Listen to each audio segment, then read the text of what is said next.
So, we will get started with our nutrition and cancer session on navigating processed foods. This is a recorded session, and today's video is all about how to sort out processed foods in your cancer journey. So, before I begin today, I will introduce myself. I'm Rebecca. I'm a dietitian at the Saskatchewan Cancer Agency. I am a settler on this land. I'm a guest on this land, which I'm presenting to you from Treaty 6 territory, which is the homeland of the Cree, the Blackfoot, Stoney, the Lakota peoples, as well as the homeland of the Métis people. I think for me personally, it's really important for me to recognize this because the treaties have allowed for the creation of the health system that we operate in and the resources that keep us healthy are from this land, which was originally taken care of so well by the Indigenous peoples. So I also feel that it's really important to acknowledge this, to acknowledge the harms that were done by colonization, especially around food and nutrition and health, and how that really impacts how we move forward. So my role is to keep listening and learning and asking questions with an open mind so that we can move forward in a good way towards reconciliation. Today's session is general information about nutrition and cancer, and we'll focus on those kind of broad pieces of information. So if you have specific health needs beyond your cancer or even within your cancer treatment, the advice today might not totally apply to you. So, your individual needs might vary. Understand that there's still so much we don't know about nutrition, especially nutrition and cancer, and keep in touch with your healthcare team as your needs change or you need help moving forward. So you might have seen this if you've attended any nutrition sessions from the Cancer Agency before. So this is something from the American Institute for Cancer Research and the World Cancer Research Fund.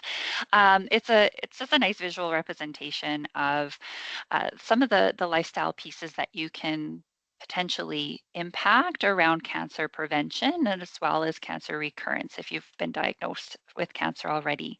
So we do have a few other sessions on video that you can always look at around sugar and about keeping your bones healthy. That covers a few things in this kind of wheel. But today we're really focusing in on some of the pieces around processed food, obviously.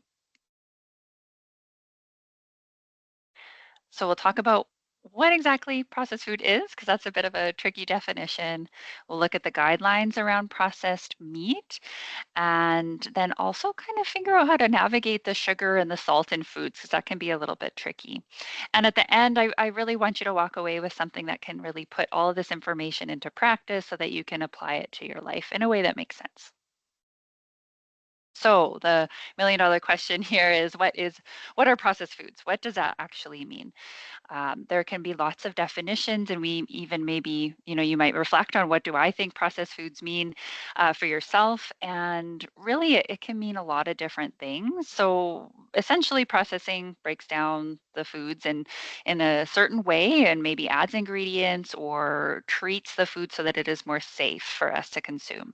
So this can really range widely, and we might have highly processed foods that are prepared with lots of extra sodium or salt, sugar, fat. But there can be processed foods that maybe just have a small amount of processing, like pasteurizing milk, so that it is safe for us to eat. And it can kind of range from everything in between, too. So we'll talk a little bit more about what exactly that is. Um, and how that maybe impacts our health moving forward. So I guess that kind of brings me to my next question is, can processed food be healthy? So sometimes you hear about processed food in a fairly negative way that, oh, processed food is bad, we should avoid it. I don't really like saying that a food is bad or good. Food is neutral. Food is just food. There are some foods that are going to have more nutrition and other foods that maybe don't have as much nutrition but are really tasty or really accessible, and those are all things to consider. So, ultra processed foods is a term you might have heard before, and that is something that would be really highly processed with a lot of maybe industrial machines or ingredients that we wouldn't have at home. But there can be kind of a step down from that where, we have just kind of regular processed foods, maybe like a canned vegetable or canned beans, salted nuts, even canned fish like canned tuna or cheese. These are all things that are processed, but they hold quite a lot of nutrition value still, so that it is giving us some nutrients, but it will have potentially some salt or some sugar or fat added to make these foods more stable or safer for us, but maybe also more convenient. So that's kind of a key piece to keep in mind. And then we have minimally processed foods. So they have very little added fat or sugar, um, but something has been done to them. So maybe a frozen vegetable, right? Somebody had to process that a little bit to get it into the bags of frozen veggies that you see at the store, or something like dried fruit or dried mushrooms, even shelled nuts. They're almost in their natural form, but some little bit of processing has happened so that they're a little bit more accessible or edible for us. So this really, really ranges. And the key to, I think, focus in on is how much nutrition value comes with these foods. So some of the processing takes away a lot of the nutrients and makes it a less nutritious option. So sometimes with those ultra processed foods, it has been broken down so much that it's maybe something you wouldn't be able to do in your home kitchen. It's something that has maybe been very highly palatable, they say, and so that means it tastes really, really good. Maybe the combination of sugar, salt, fat has really amped up the flavor, and you can think of foods like candy, chips, ice cream, maybe even things like chicken nuggets or fish sticks, or even veggie burgers. These are all really highly processed, ultra processed foods. Lots of these may not have a lot of nutrients left in them, or they might replace a food that has a lot of nutrition in. So we'll talk a little bit more about what exactly that means and give you more examples of how to navigate that. I'll pause here to kind of look at processed meat specifically, because this is a question I get a lot. I know lots of other dietitians get, questions about processed meat, and you hear about this in the context of cancer specifically. So processed meats are meats that would be preserved by, either adding a chemical like nitrate or nitrite, or salting or smoking the meat. So it preserves that meat. One of the real telltale signs in a lot of processed meats is that they have turned pink. So you think of ham is pork that has been processed. It is now pink. It has that color to it, which has kind of gone through that chemical process. This type of meat, so it's ham, bacon, sausage, deli meats or sandwich meats, bologna, hot dogs, all of these types of foods would be classified as processed meats, and they are linked more closely with an increased risk of colorectal cancer. So regardless of, what type of cancer you have, we want to prevent any risk of reoccurrence or a second cancer. So this is a kind of important one to key into. And there's really no safe amount that the research shows to have in your day-to-day diet. So avoid or limit these as much as possible. And I'll talk a little bit more about how to do that exactly in your day-to-day diet. Now, I'd like to kind of challenge your thinking a little bit too when you think of unprocessed meat. So red meat, how much red meat do you think is safe to eat? So we've got a few options on the screen. You kind of just think to yourself, take a guess. But the answer is B. 12 to 18 ounces of red meat. So pork, beef, lamb, veal, wild meat like deer, elk, moose, any of these are thought of as red meat. They would be classified that. And yes, even pork.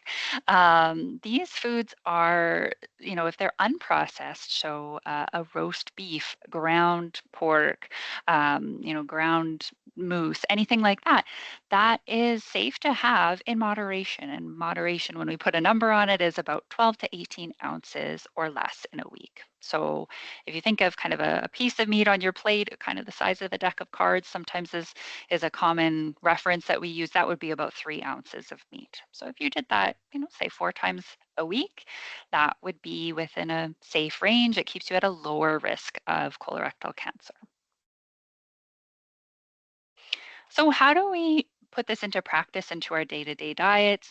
What does this look like? So there's a few different ideas for, depending on what your routine looks like. I know sandwiches are a really tricky one that a lot of folks will say, what do I put in my sandwich if I don't use those sandwich meats? So, for example, you can use eggs, you can use canned tuna or salmon, roasted meat. So, if you've made a roast beef or roast chicken, you can slice that up. You can use that for sandwiches. You can freeze it and then take it out to use for sandwiches later. So these are all options to kind of help you to make that swap a little bit easier to get less of that processed meat in. And then when you're thinking about substituting some of the red meat, if you're thinking, oh, I'm a little bit outside of that 12 to 18 ounces in the week, how do I cut back? Sometimes we will replace the red meat in a recipe with ground turkey, ground chicken, or if you're thinking of like a hamburger, for example, made with beef, you might have a chicken burger, a turkey burger, even a fish burger. So, depending on your preferences, whatever sounds appealing to you, there's a lot of different ways that you can kind of do some swaps in and out. One that I really like to talk about is replacing half your red meat with a pulse, so like a bean, lentil, chickpeas. What works really well, I find, is if you take, the texture of ground beef goes well with lentils. So you can even have a canned lentil with no salt added and put them together, and the texture is very similar. So if you're making a spaghetti sauce or something with ground meat, that often is an easy swap, and you're not missing the meat entirely. You're just doing a half and half blend of plant protein with your red meat. So it kind of helps ease the transition a little bit more there. So, speaking of transition, I'll just pivot a little bit to sugars. Now, we're not getting into sugar in great detail in this video because there is actually a whole video about sugar and cancer because that's a really popular topic. So, go check that out after this video for sure. It's on the SAS Cancer website. Um, Under the nutrition section, you can find the sugar and cancer video. But I did want to just kind of mention this as, in the context of processed food. We think of sugar sometimes as all one big category, but there's really kind of two different versions of sugar. There's the naturally occurring sugar in our food, so things like natural fruit sugars, the carbohydrates or sugars in our grain products or our dairy products. These are providing us with really good nutrition. I don't recommend to try to, cut these out or limit these extremely. These are fine to have. They're safe. And then on the other side of things, we have added sugars. So that is in processed foods where you might have, a fairly nutritious food like yogurt with added sugar. So you're getting some benefits from that food. You're getting some nutrients, but you are still getting some sugar added. That one we might want to have in a bit more moderation. And then we have foods that have lots of sugar added with no other real nutrients. So you kind of think of like candy. That's something that, would maybe be a treat food, and we wouldn't want to have that on an everyday basis because it's not giving us a lot of nutrition. So, like I said, we'll talk about more detailed kind of info on sugars. If you're really curious, go check out that video because it will go into more detail and answer lots of questions about sugar and cancer.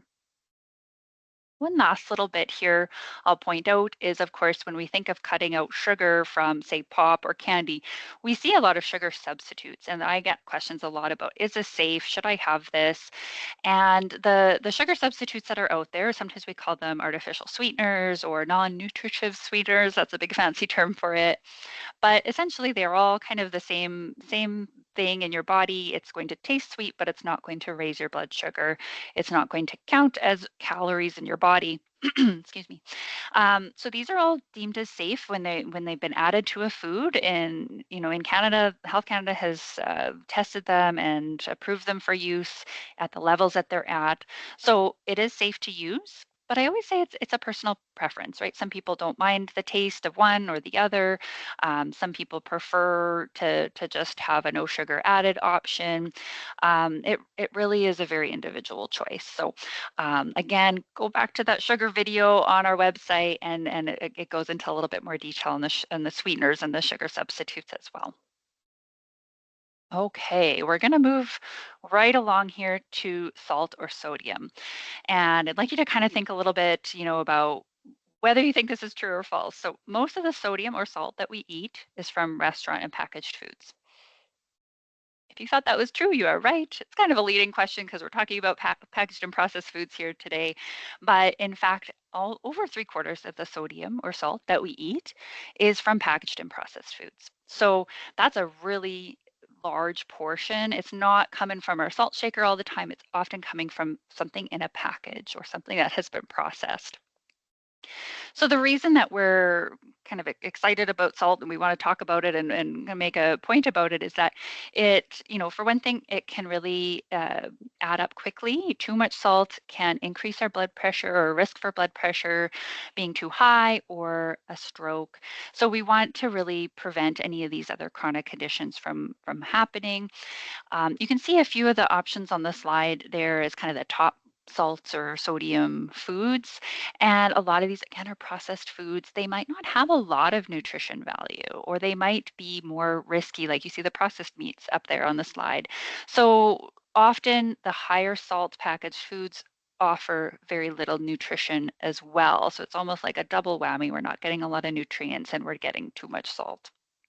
So what you can do to try to navigate this in the grocery store to kind of make the choices about the packaged foods that you're having is to read the labels. So if you want kind of a quick summary, how do I look at the label? There's so many numbers on here.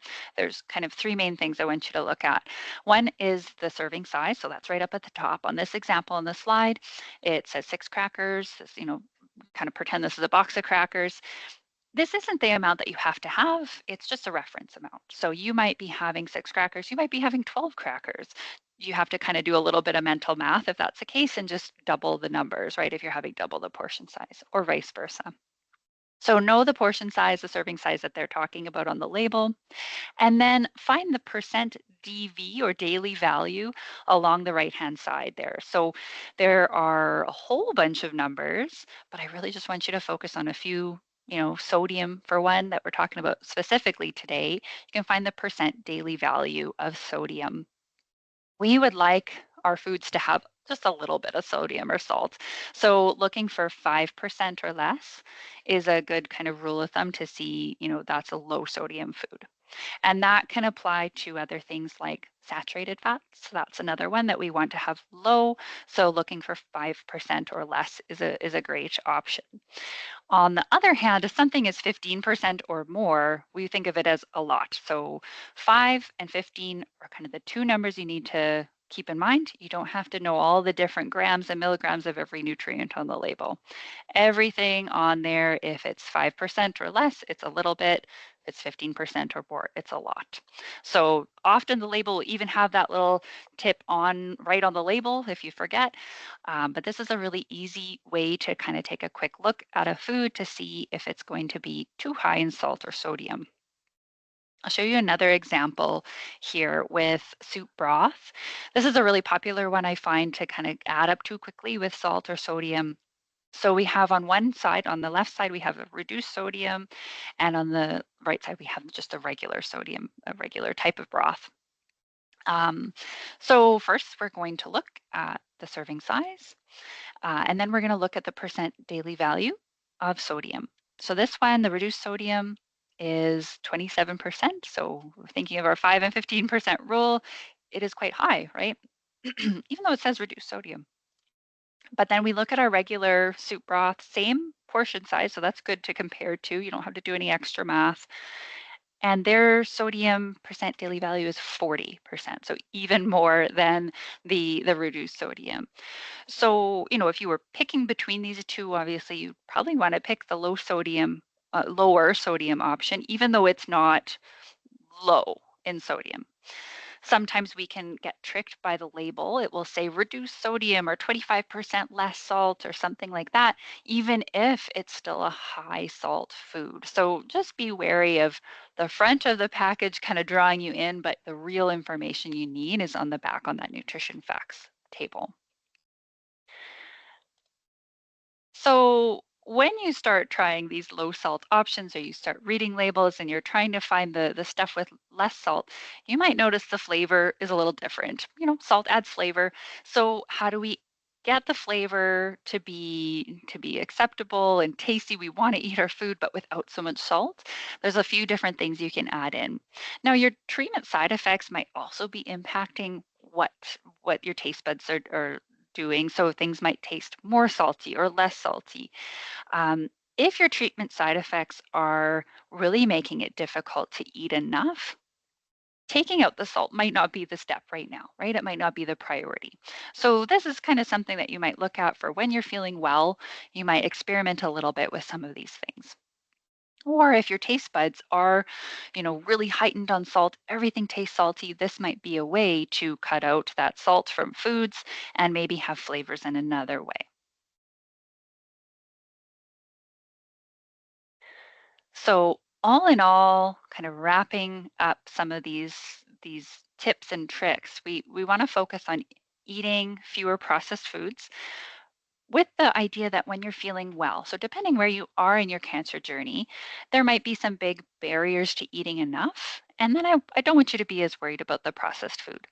When you're feeling really well, you're able to eat well and it's available to you financially, then you might try to eat less processed foods by eating more whole plant foods, aiming for about two-thirds of your meal to be plant foods. This is a really good cancer prevention and cancer survivorship diet to kind of gear towards. So this will give you lots of vitamins and minerals. It's going to be higher in fiber. And if you're working on maintaining a healthy body weight, it can also help with that. So I'll go through a few other ideas. I'm always one to say, we sometimes say limit this, and then you feel like you can't eat anything at all. So what can we actually add in to make this a little bit easier? Sometimes it's better to start with adding something in. So eating more vegetables and fruit, even if you don't change anything else, if it's available to you and it's accessible, try eating more vegetables and fruit. You might aim for half a plate. You sometimes hear that as a kind of a tip. If you don't normally use a plate, you might have things kind of mixed together. Just think of half the recipe as vegetables or fruit. And this could be raw, cooked, it could be mixed into a soup or a casserole, a stir fry, a stew, any of those things. A few tips, but there are so many out there to try to kind of increase your vegetables. So you might, if you like to have eggs or an omelet, you might add bell peppers or spinach to that. If you are heating up some leftover rice or noodles, toss in some frozen vegetables there, or you might even mix in applesauce to your oatmeal in the morning if that's kind of a routine for you. These are all little tiny shifts to get a little bit more fruit and vegetables in. A few more ideas. Again, I like to kind of add something in before you take it away. So sometimes we have cravings, right? We want something sweet. If you normally, are having a bowl of ice cream, maybe you top it with a bit of fruit, maybe some frozen fruit or some fresh fruit. That gives you a little bit more nutrition. Even if you're still having your kind of your treat food, you might just gradually cut back a little bit by little bit so that you're having mostly the fruit or the vegetable.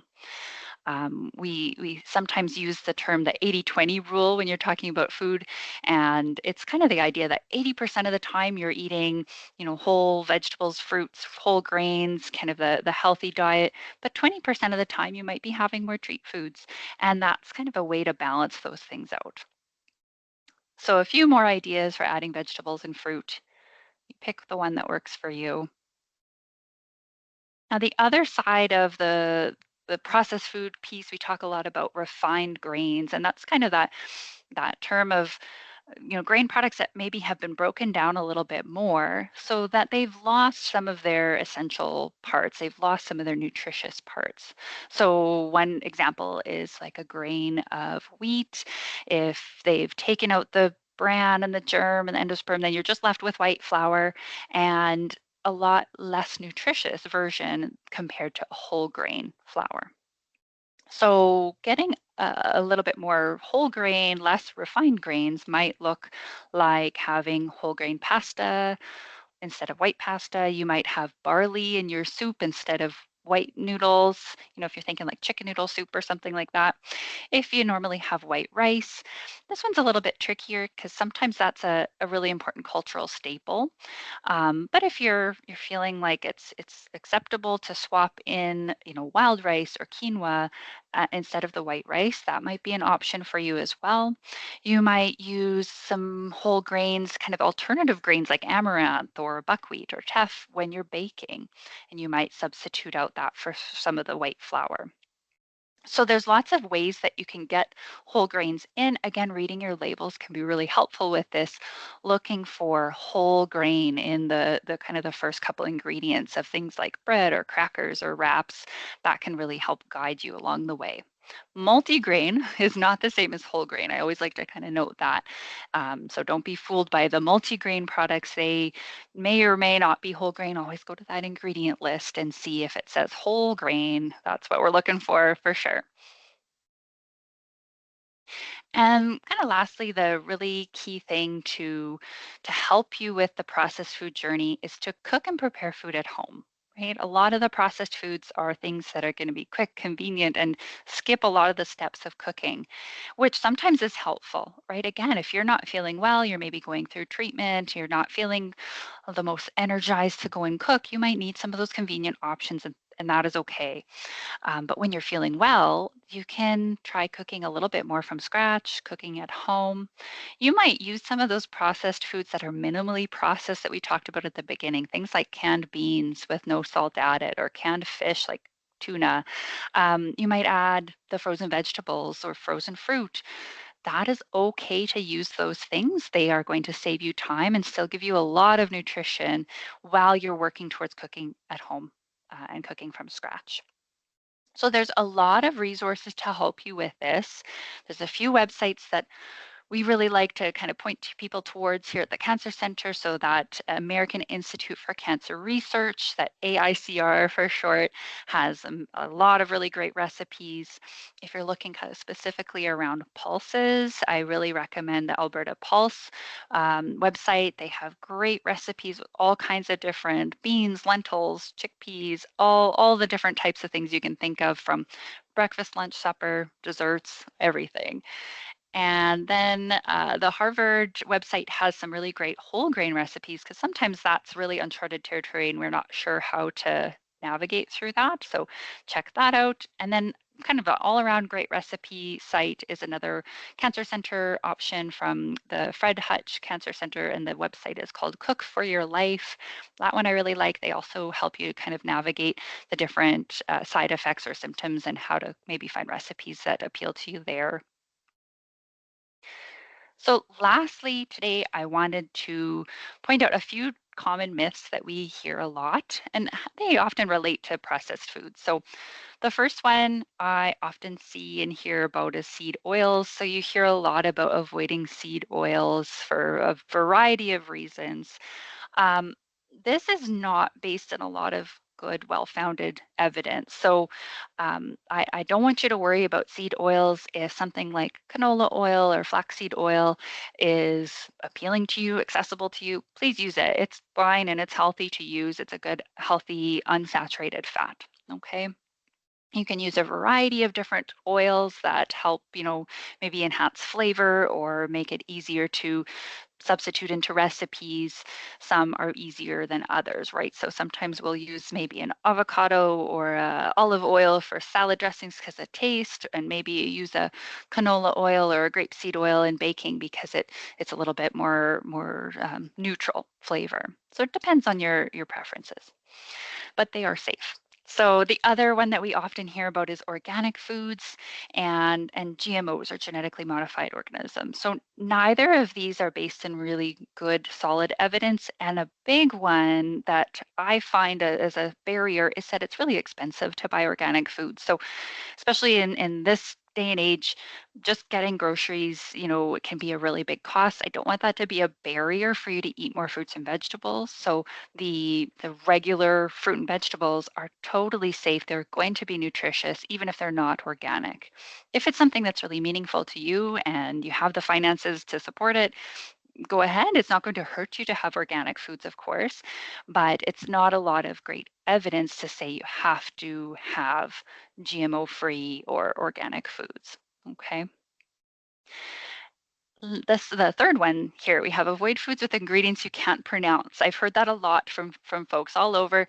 When you're reading the nutrition label, people get a little bit worried about a food that they can't pronounce when really it could be as mundane as salt, right? Sodium chloride. That might be something that's unfamiliar to you, but it's really just salt. Lots of different kind of chemicals that we think of as maybe unfamiliar are just regular ingredients that we use. So it's not a really great system to weed out foods that you shouldn't have or that you should have. And then lastly, this is a really old debate. Maybe it's not a debate anymore, but I hear it once in a while, butter being better than margarine, and that's not necessarily the case. Butter is a saturated fat, so we like to have fewer saturated fats if we can. So margarine, an unsaturated fat, is a really good option. Margarine used to be hydrogenated. That's a big kind of fancy word for how to make the oil solid. Margarines now are usually non-hydrogenated, so we don't have to worry about that. And they are a safe way to kind of swap out butter for margarine for most people. So we've got lots of myths. These are just a few of them, but I just kind of wanted to myth bust a little bit there before we wrap up. So today we covered kind of the highly processed foods and how they not necessarily are a great source of nutrients. They're not necessarily going to be a great part of our everyday diet. They're replacing our nourishing foods, but not all processed foods are considered equal, right? Some are quite nutritious, but maybe making things a little bit more convenient, or they might be really essential to our safety, like pasteurizing our milk or providing canned options that are shelf stable for a long time so you have good access to healthy foods. So, limiting those ultra processed foods that don't have a lot of good nutrition left in them, limiting those means maybe cooking more from scratch, cooking at home, having more whole foods, reading labels. These are some ways that are going to help you navigate that processed food world and how to pick what's going to be best for you. And I would add too, just making these adjustments slowly, gradually over time, thinking back to that 80-20 rule, kind of thinking of 80%, aiming for 80% of your day or your week to be whole, healthy foods, but 20% maybe being treat foods. And that's okay. That's normal and that is fine. So, depending where you are in your cancer journey, processed foods might not be a priority for you. And that is completely okay, right? If you're having a hard time eating, if you've lost weight without trying, if you have a lot of side effects that are making it hard to have just regular foods, then put processed foods down at the bottom of the priority list. Okay. One last thing, I guess just kind of checking in with yourself about what would be a big takeaway for you. What's one thing that you want to kind of keep in mind moving forward after this session? And if you're a goal setter, I always kind of remind people to set a SMART goal. So make sure it's really specific, it's realistic, something maybe with some time binding it, that you're going to do a certain amount of things in a certain amount of time is always easier to keep on track than just saying, I'm going to eat more vegetables. That's a little bit too broad. So make it more specific. Um, and then again, I know I kind of said this a little bit already, but if you've lost weight without trying, in the past 6 months, if you've been eating less than usual, if you're connected to the Cancer Center in Saskatchewan, either the Alan Blair or the Saskatoon Cancer Centers, please ask your team to get referred to a dietitian if this is something that's concerning you. And another friendly reminder not to miss those nutrition videos on the Sask Cancer Agency nutrition website. There's one on building strong bones and another one on sugar and cancer. So these are both really great pieces of information. If you're interested, go check those out. And that wraps up our session for today.